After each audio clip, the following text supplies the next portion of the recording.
हिमालय में आज भी हजारों ऐसे स्थान हैं जिनको देवी देवताओं और तपस्वियों के रहने का स्थान माना गया है। हिमालय में जैन, बौद्ध और हिंदू संतों के कई प्राचीन मठ और गुफाएं हैं। मान्यता है कि गुफाओं में आज भी कई ऐसे तपस्वी हैं जो हजारों वर्ष से तपस्या कर रहे हैं। सिद्धि योगियों के इतिहास में आज भी यह दर्ज है कि हिमालय में कौन सा मठ कहां पर है और कितनी गुफाओं में कितने संत विराजमान हैं। तो आइए जानते हैं कि महाभारत और रामायण काल के संत और साधु आज भी हिमालय में क्यों रहते हैं और कहां रहते हैं। आपने दुर्वासा ऋषि का नाम तो सुना ही होगा, जिन्होंने सतयुग में इंद्र को भी श्राप दिया था। उन्हें राम के युग में भी देखा गया और वे द्वापर युग में श्री कृष्ण के पुत्र शाम को भी श्राप देते हुए नजर आते हैं। कहते हैं कि वे शरीर आज भी जिंदा हैं और हिमालय के ही किसी क्षेत्र में स्थित हैं। असुरों के राजा बलि की चर्चा पुराणों में बहुत होती है। दान पुण्य करने में वह कभी पीछे नहीं रहता था। उसकी सबसे बड़ी खामी यह थी कि उसे अपनी शक्तियों पर घमंड था। वह खुद को ईश्वर के बराबर मानता था और वो देवताओं का घोर विरोधी भी था।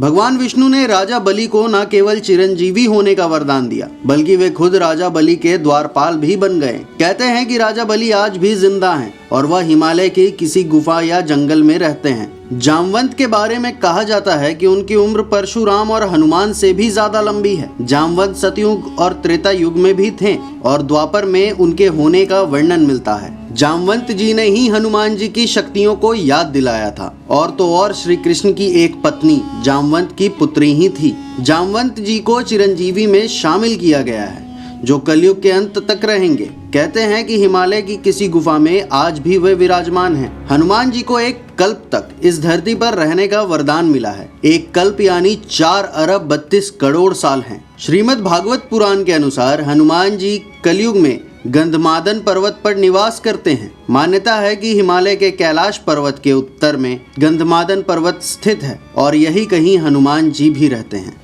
महाभारत काल में द्रौपदी के सो रहे पुत्रों का वध करने और उत्तरा के गर्भ में ब्रह्मास्त्र उतारने के अपराध के चलते भगवान श्री कृष्ण ने अश्वत्थामा को 3000 वर्ष तक सशरीर भटकते रहने का श्राप दिया था तथा अश्वत्थामा ने ऋषि वेदव्यास जी से कहा था कि आप जहां रहेंगे मैं भी वहीं रहूंगा। इसीलिए आज भी वेदव्यास हिमालय में रहते हैं या फिर गंगा के तट पर वहीं पे अश्वत्थामा भी रहते हैं। रावण के छोटे भाई विभीषण, जिन्होंने राम की नाम की महिमा जपकर अपने भाई के विरुद्ध लड़ाई में उनका साथ दिया और जीवन भर राम नाम जपते रहे, उन्होंने भगवान राम को रावण की मृत्यु का राज बताया था। भगवान राम ने प्रसन्न होकर विभीषण को चिरंजीवी होने का वरदान दिया था। विभीषण भी हिमालय के किसी क्षेत्र में रहते हैं। तो दोस्तों, देखा आपने, हिमालय की रहस्यमयी जगह पर आज भी चिरंजीवी रहते हैं। आपका क्या कहना है इसके बारे में हमें कमेंट बॉक्स में जरूर बताएं। अगर वीडियो अच्छी लगी हो तो वीडियो को लाइक करें, शेयर करें और ऐसे ही रोचक वीडियो देखने के लिए देखते रहिए प्रभु दर्शन।